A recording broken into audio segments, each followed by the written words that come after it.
This is Bob Gibson, the man who made them change the rules. October 2nd, 1968, Game 1 of the World Series, Busch Stadium in St. Louis. The Detroit Tigers walk to the plate. This is one of the most dangerous lineups in the American League. Al Kaline, Willie Horton, Norm Cash, these are not soft outs. They have no idea what's about to happen. 3 hours later, 17 Detroit Tigers struck out 17, a new World Series record.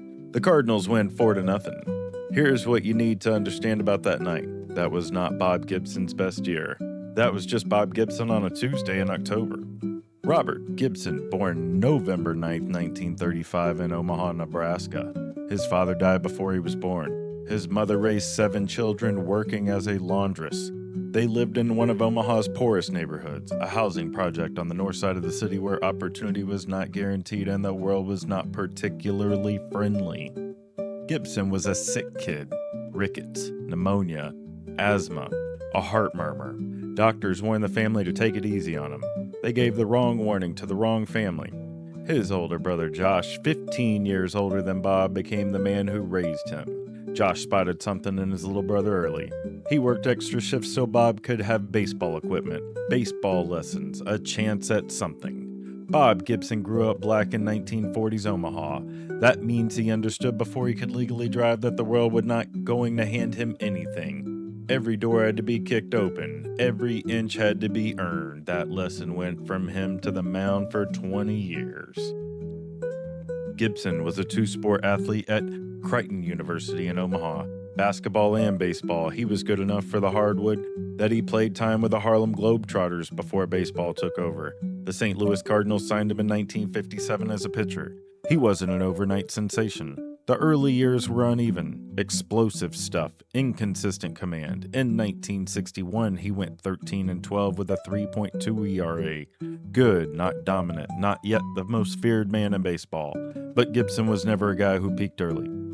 He refined, he hardened. He got better at something most pitchers never learn: how to use anger as a fuel. When he got that first ring in 1964, Gibson was one of the best pitchers in the National League. The Cardinals made the World Series against the New York Yankees. Mickey Mantle's last World Series, Gibson was exceptional. He pitched 3 games, won 2. Cardinals won the series in 7. First ring, first taste of October baseball at its highest level. He would come back for more. In 1967, the comeback that should have been impossible. July 1967, Gibson's on the mound in the middle of a pennant race. Roberto Clemente steps in and hits a line drive right back up the middle. The ball strikes Gibson's right leg.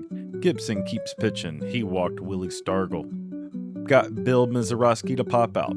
Got to a full count on Don Clendenin and collapsed mid-delivery. His leg was broken. The fibula had snapped above the ankle. He had been pitching on a broken leg. That is who Bob Gibson was. He came back from the injury, worked through rehab a ferocity that surprised nobody who knew him. Made it to the 1967 World Series against the Boston Red Sox, Carl Yastrzemski's powerhouse team. He started 3 games. He won all 3. World Series MVP, second ring. If Bob Gibson had retired that October, he would still be in Cooperstown. His career still be remarkable. His legacy would still be secure, and by 1968 was waiting. The year the game almost died. You have to understand that baseball looked like in 1968 before you can understand what Gibson did. Pitchers were suffocating hitters across the entire sport. The mound was higher. The strike zone was wider. The baseball itself seemed to cooperate. By the end of that season, the average National League hitter was batting somewhere between .243. Over in the American League, Carl Yastrzemski won the batting title with a .301 average, the lowest mark ever to win a batting title in the history of the Major League Baseball. Hitters were dying out there, and there was Bob Gibson. His ERA in 1968, a 1.12. 1.2. The lowest earned run average in baseball since 1920, the lowest of the entire live ball era. He went 22-9. He threw 28 complete games, 13 shutouts, 268 strikeouts, and 304 innings of work. He gave up fewer than 200 hits. At one stretch, he threw 5 consecutive shutouts. He was so dominant that when the season ended, the commissioner of baseball and the rules committee sat down and did something they had never done before. They changed the game itself. The pitcher's mound was lowered from 15 inches to 10 inches. The strike zone was reduced. The entire architecture of the sport was rebuilt because Bob Gibson and the generation of pitchers he led had made hitting an almost impossible task. One man was so good that baseball rewrote its own rules. Let that sit in. In 1968, World Series greatness meets fate.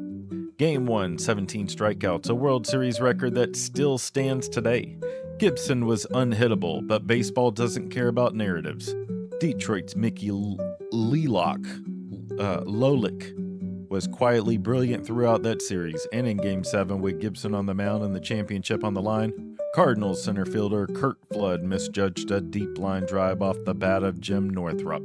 Flood briefly broke in on the ball, then tried to recover it as it sailed over his head. Northrup had a 2-run triple.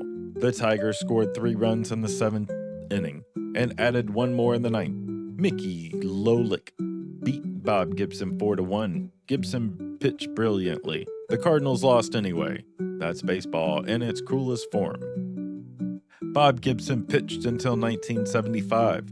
He finished with 251 wins, a career ERA of 2.91, 3,117 strikeouts, and 9 Gold Gloves. He was elected to the Hall of Fame in 1981. The Cardinals retired his number 45. He passed away in October of 2020 at the age of 84. Here's what I want you to take away from this. Bob Gibson was not a great pitcher. He was a man who grew up nothing in a country that has not offering much to men that look like him. He was sick when he should have been healthy. He was overlooked when he should have been celebrated. He pitched on a broken leg when he should have been in a hospital.